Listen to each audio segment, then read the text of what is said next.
Assalamu alaikum everyone. Welcome to Future Aspirants. I'm here to help you out in clearing your concepts.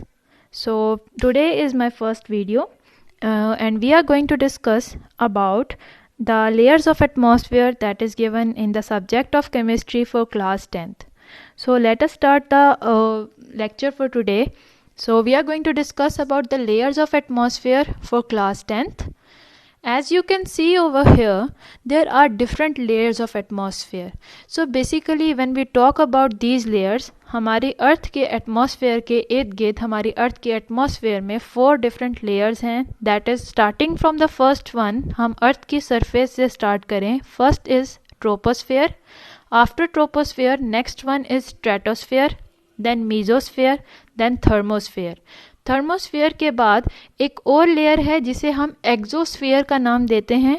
Exosphere is not considered as a part of our atmosphere, बल्कि atmosphere से outer region space में जितना भी है उसे हम exosphere का नाम देंगे. So starting with the introduction, हमारी atmosphere it consist of 4 spheres, या आप स्फीयर कह सकते हैं या आप लेयर्स कह सकते हैं, जिसका मैंने आपको पहले भी बताया है कि there are 4 layers of our atmosphere that is surrounding our earth. ये स्टार्ट होती हैं जब भी हम इनका जिक्र करते हैं. जो फर्स्ट लेयर है it always starts from the surface of the अर्थ और Aahista Aahista they will extend upwards, ऊपर स्पेस की तरफ में, हाइट में ऊपर की तरफ जाते जाएंगे. अब जैसे जैसे हम मूव करते हैं upward starting from the surface of the अर्थ, आप जानते हैं कि हमारे जो फर्स्ट लेयर है यहाँ पे जब हम आगे डिटेल में भी स्टडी करेंगे, so components of atmosphere when you study about them, तो हमारी एटमॉस्फेयर के अंदर डिफरेंट गैसेस प्रेजेंट हैं like nitrogen, oxygen, carbon dioxide, argon, इस तरह से, और उसके अलावा वाटर वेपर्स भी. तो जैसे जैसे हम ऊपर की तरफ जाते हैं, अर्थ की सरफेस से दूर जाते हैं, the concentration of these component gases decreases. Concentration ख़त्म होती जाएगी बिकॉज अर्थ की सरफेस के आसपास ये ज़्यादा अमाउंट में पाए जाएंगे, जबकि अर्थ से जितना दूर होते जाएंगे इनकी अमाउंट कम होती जाती है. गैसेस की कॉन्सेंट्रेशन कम होती जाएगी. गैसेस के कॉन्सेंट्रेशन कम होने की वजह से रिज़ल्ट क्या आता है कि there is a gradual decrease of pressure. Pressure जो है आहिस्ता आहिस्ता डिक्रीज होना शुरू हो जाता है because pressure is maintained by these gases. यही गैसेस अगर कम हो गई तो प्रेशर भी कम होना शुरू हो जाएगा. तो when we go upward starting from the first layer, जैसे जैसे नेक्स्ट लेयर में मूव करते जाएंगे, प्रेशर आपको हमेशा ग्रेजुअली डिक्रीज होता हुआ ही नज़र आएगा. ऑन द अदर हैंड, अगर हम टेम्परेचर की बात करें, the temperature does not change in gradual way. इसका कोई भी एक फ़िक्स वे नहीं है. जिस तरह से हम प्रेशर की बात करते हैं कि स्टार्ट करें अर्थ की सरफेस से, तो pressure always decreases moving upwards. But in the case of temperature there is no fix method, there is no fix pattern for the change of temperature. कोई भी ग्रेजुअल इसका चेंज आपको नज़र नहीं आएगा, बल्कि टेम्परेचर जो है इट वेरीज़ इन कॉम्प्लेक्स वे. कहीं पे आपको किसी लेयर में डिक्रीज़ होता हुआ नज़र आएगा तो उससे अगली ही लेयर में इंक्रीज़ होता हुआ नज़र आएगा. like you can see over here in the picture that there is a temperature. when you look over here, first layer is troposphere. यहाँ पे आप देखें टेम्परेचर डिक्रीज हो रहा है. This graph line that is moving towards the left side, आपको यहाँ पे देखने को मिलेगा टेम्परेचर डिक्रीज हो रहा है. 40 से ये 0 एंड 0 से फिर पीछे माइनस तक में जा रहा है. फिर जैसे जैसे हम नेक्स्ट में जाते हैं, लेयर में एंटर हो stratosphere, then this graph line it is moving towards the right side. ये राइट साइड हमें बता रही है कि यहाँ पे टेम्परेचर अगेन इंक्रीज होता है और 0 डिग्री सेल्सियस तक पहुँच जाता है. 2 डिग्री सेल्सियस तक मैक्सिमम आता है. व्हेन वी मूव अबव, फिर मीजोस्फेयर में जब जाएं, अगेन टेम्परेचर डिक्रीज होता है like the graph is showing.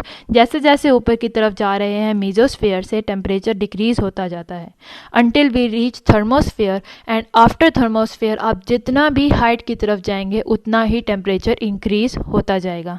So there are different reasons. जब हम इन लेयर्स को सेपरेटली स्टडी करेंगे तो तब हमें इस चीज़ का भी समझ आएगी कि क्यों ये वेरिएशन है इस तरह से, क्यों ट्रोपोस्फेयर में टेम्परेचर डिक्रीज़ हुआ, क्यों स्ट्रेटोस्फेयर में टेम्परेचर इंक्रीज़ हो रहा है और किस तरह से आगे इसकी वेरिएशन आपको नज़र आ रही है। So when we talk about the lowest layer, इसका नाम है ट्रोपोस्फेयर।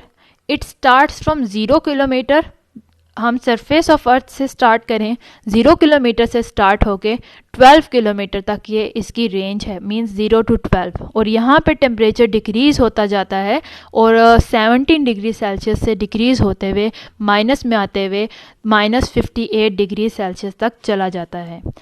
जबकि अगर हम next layer that is stratosphere उसकी बात करें, यहाँ पे टेम्परेचर आप देखेंगे कि जैसे ही हम 12 किलोमीटर से ये लेयर स्टार्ट होके 50 किलोमीटर्स तक जाती है। So when we move from 12 kilometres to 50 kilometres, यहाँ पे टेम्परेचर ग्रेजुअली इंक्रीज करना शुरू कर देता है, means starting from -58 degree Celsius it rises to 2 degree Celsius, यहाँ पे इंक्रीज हुआ। थर्ड लेयर मेसोस्फेयर, यहाँ पे आप देखें it starts from 50 kilometre and it ends towards till 85 kilometre. यहाँ पे अगेन टेम्परेचर डिक्रीज़ होगा 2 डिग्री सेल्सियस, जो कि इस स्ट्रेटोस्फेयर की एंडिंग पे था, अब वहाँ से डिक्रीज़ होता हुआ अगेन -93 डिग्री सेल्सियस तक चला जाएगा। After 85 kilometre there is thermosphere, और वहाँ पे जितना जितना आप एल्टीट्यूड की तरफ जाएंगे, जितना आप हाइट की तरफ जाएंगे, टेम्परेचर आपको हमेशा इंक्रीज़ होते हुए ही दिखेगा। Look over here, troposphere is the first layer. 0 से 12 किलोमीटर, यहाँ पे अप्रॉक्सीमेट्स लिखे हुए हैं, 0 से 12 किलोमीटर तक ट्रोपोस्फेयर है। ट्रोपोस्फेयर में आप देख सकते हैं कि it is a very thin layer, earth के बहुत करीब करीब है।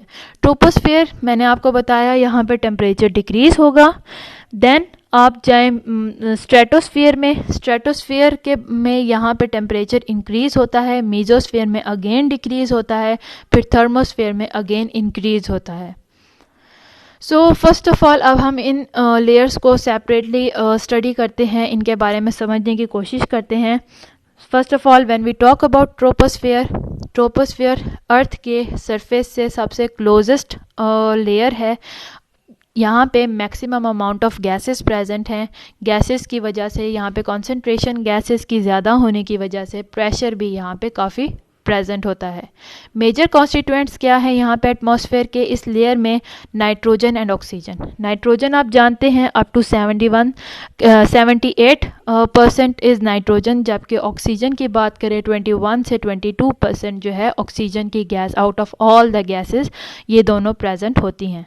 यानी कि आप कह लें दूसरे अल्फाज में 99% जो वॉल्यूम है अर्थ की एटमॉस्फेयर का इन दिस लेयर, जितनी भी गैसेस प्रेजेंट हैं उनमें से 99% ये दोनों गैसेस प्रेजेंट होती हैं, नाइट्रोजन एंड ऑक्सीजन।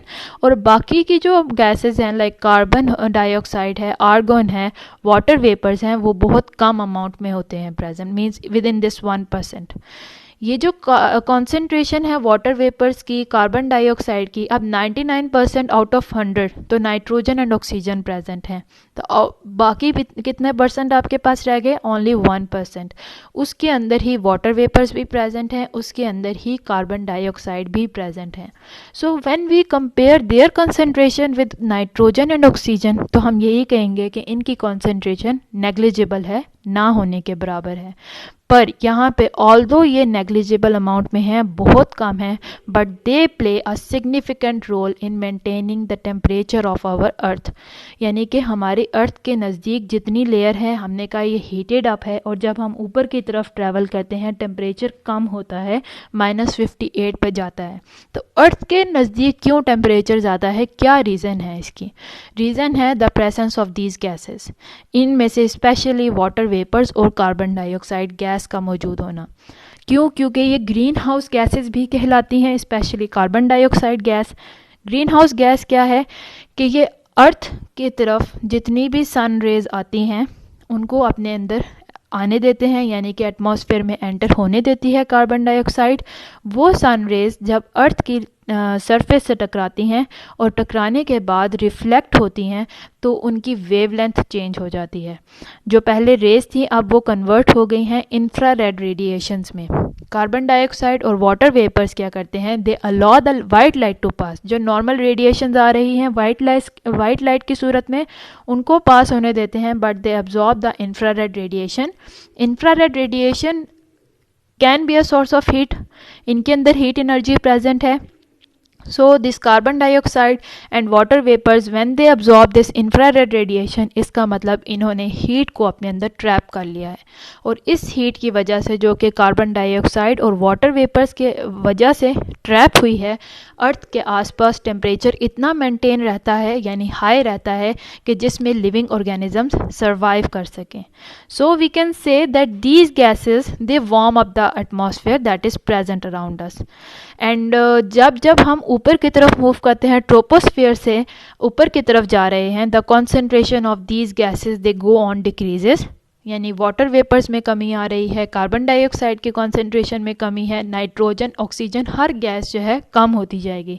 इसकी वजह से टेम्परेचर भी डिक्रीज़ होता जाता है, means at the rate of 6 degree Celsius पर किलोमीटर। हर किलोमीटर जितना आप अर्थ की सरफेस से ऊपर की तरफ जाएंगे, 6 डिग्री सेल्सियस डिक्रीज़ होता जाएगा temperature. Like you can see over here, these are the greenhouse gases, earth surface, the solar radiations, they are passing through the atmosphere easily। जब वो अर्थ की सरफेस पे आती हैं, उससे टकराती हैं, टकराने की वजह से इनकी वेवलेंथ चेंज हो जाती है, ये इंफ्रारेड रेडिएशन में बदल जाती हैं। इंफ्रारेड रेडिएशन को ग्रीन हाउस गैसेज अपने अंदर से पास नहीं होने देती, बल्कि अपने अंदर एब्जॉर्ब कर लेंगी। You can see this red arrow, it is not going outward, और रेड एरो के साथ में ही है दिस सर्कल ऑफ एरोज, जिसका मतलब है कि ये ग्रीन हाउस गैसेज अपने अंदर जब इंफ्रारेड रेडिएशंस को एब्जॉर्ब करती हैं तो अपने अंदर इनको स्प्रेड कर लेंगी, इसकी हीट एनर्जी को, जिसकी वजह से अर्थ के जो क्लोजेस्ट एटमॉस्फेयर की लेयर है दैट इज़ हीटेड अप, जो कि इतनी वार्म है कि हम लिविंग ऑर्गेनिजम्स इसके ऊपर सर्वाइव कर सकें। Now this there is another importance of this layer. ये जो सारी बात हुई है कार्बन डाइऑक्साइड की, वाटर वेपर्स की, ये सारी बात हो रही है ट्रोपोस्फेयर की, और हम यहाँ पे स्टडी कर रहे हैं कि ट्रोपोस्फेयर क्यों इम्पॉर्टेंट है, इसके अंदर प्रेजेंट गैसेस क्यों इम्पॉर्टेंट हैं। अब बात करते हैं another importance that is weather occurs in this region. जो भी वेदर चेंजेस हैं, चाहे रेनी सीज़न है, विंडी सीज़न है, जिस तरह के भी चेंजेस हैं वो इस लेयर के अंदर ही प्रेजेंट होंगे। क्लाउड्स हैं वो मैक्सिमम ट्रोपोस्फेयर की लेयर के अंदर ही हैं, they are not present in any other layer. So जो भी वेदर में चेंजेस आएंगी वो ट्रोपोस्फेयर की लेयर के अंदर ही होंगी। यू कैन सी यहाँ पे cloud formation, this is very close to the surface of earth. Rainy season है, क्लाउडी सीजन है, ह्यूमिडिटी है, हर तरह की चेंज ये ट्रोपोस्फेयर की लेयर के अंदर ही होगी। बाकी की जो लेयर्स हैं एटमॉस्फेयर की, उनका एटमॉस्फेयर हमारे वेदर कंडीशन से कोई भी लेना देना नहीं है, वो कोई भी पार्टिसिपेट नहीं करती। उसके अलावा बहुत सारे एयरक्राफ्ट्स हैं, ये इस रीजन में पाए जाते हैं, they fly in this region और very close to this region, यानी कि अगर स्ट्रेटोस्फेयर की लेयर में भी चले जाएं तो वो उस लेयर के पास ही रहेंगे ट्रोपोस्फेयर के। Now when we start about the next layer that is stratosphere. अगर हम स्ट्रेटोस्फेयर की बात करें, this is the second layer of the earth. Troposphere से अगली layer, when we go upward, the second layer of the earth atmosphere is stratosphere, and it starts from almost 12 kilometer and it extends to 50 kilometer. Now you can see troposphere, it is written over here 0 to 12 kilometer troposphere है। then there is ozone layer, it is involved, it is present inside the stratosphere layer जो कि 12 kilometre से start होकर 50 kilometre तक जाती है। then there is mesosphere, उसकी limit दी गई है, थर्मोस्फेयर दी गई है, उसकी लिमिट दी गई है। So when we talk about stratosphere, यहाँ पे द टेम्परेचर राइजेस, हमने पढ़ा था ट्रोपोस्फेयर में वहाँ पे टेम्परेचर फॉल करता है -58 डिग्री सेल्सियस पे, but in stratosphere whenever we go up, जितना हम स्ट्रेटोस्फेयर की लेयर के अंदर रहते हुए ऊपर की तरफ जाएंगे, हाइट की तरफ जाएंगे, टेम्परेचर इंक्रीज़ होते होते फाइनली मैक्सिमम 2 डिग्री सेल्सियस तक इंक्रीज़ होगा, स्टार्टिंग फ्रॉम -58 डिग्री सेल्सियस। क्यों इंक्रीज़ होगा? इसकी रीज़न पिछले वाले में हमने देखा था कि टेम्परेचर इंक्रीज़ था अर्थ के पास ट्रोपोस्फेयर में, और जैसे जैसे ऊपर जाएंगे टेम्परेचर डिक्रीज़ होता है। वहाँ पे हमने रीज़न स्टडी कर दी थी कि वहाँ पे था कार्बन डाइऑक्साइड और वाटर वेपर्स जो कि टेम्परेचर को मेंटेन कर रहे थे, और जब इनकी अमाउंट कम होती जाती है जैसे जैसे हम हाइट में ट्रैवल करें तो टेम्परेचर डिक्रीज़ करता जाता है। बट हेयर स्ट्रेटोस्फेयर में जैसे जैसे हम हाइट की तरफ ट्रैवल करेंगे वहाँ पे मौजूद है ओजोन की layer, and that layer it is responsible for the rise of temperature. क्योंकि ओजोन की लेयर क्या है कि it traps the sun different rays coming from the sun. अब हम वो आगे स्टडी करते हैं। ओजोन की प्रेजेंस की वजह से टेम्परेचर इंक्रीज होता है starting from -58 degree Celsius and goes up to 2 degree Celsius. As you can see over here, this is troposphere, then stratosphere, and then there is ozone layer.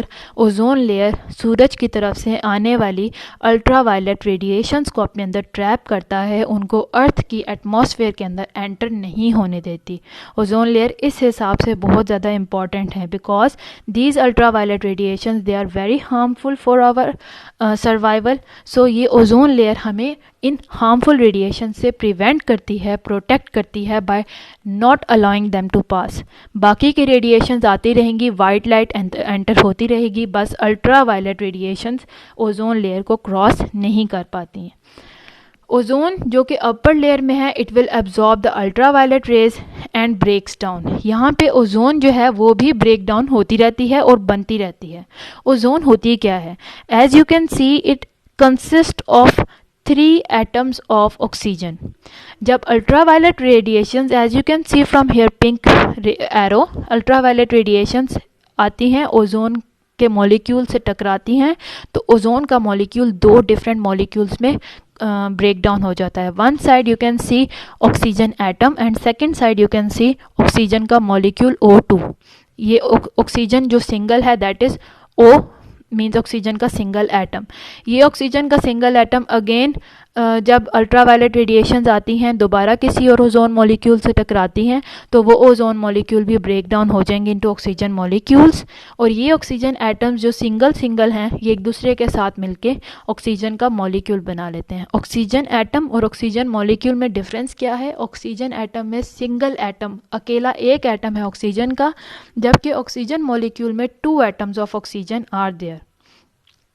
ये बात हो गई है टॉप स्ट्रेटोस्फीयर में जितनी अभी तक की है। अब बात करते हैं मिड स्ट्रेटोस्फीयर यानी कि लेयर के मिडल की अगर बात करें, क्योंकि वहाँ पे यूवी रेज बहुत ज़्यादा नहीं होती अल्ट्रावायलेट रेज, जिसकी वजह से ओजोन वहाँ पे ब्रेक नहीं हो सकती, क्योंकि ओजोन के मॉलिक्यूल ब्रेक ही तब होते हैं जब अल्ट्रावायलेट रेडिएशंस आके इनसे टकराती हैं और इनको ब्रेक करती हैं।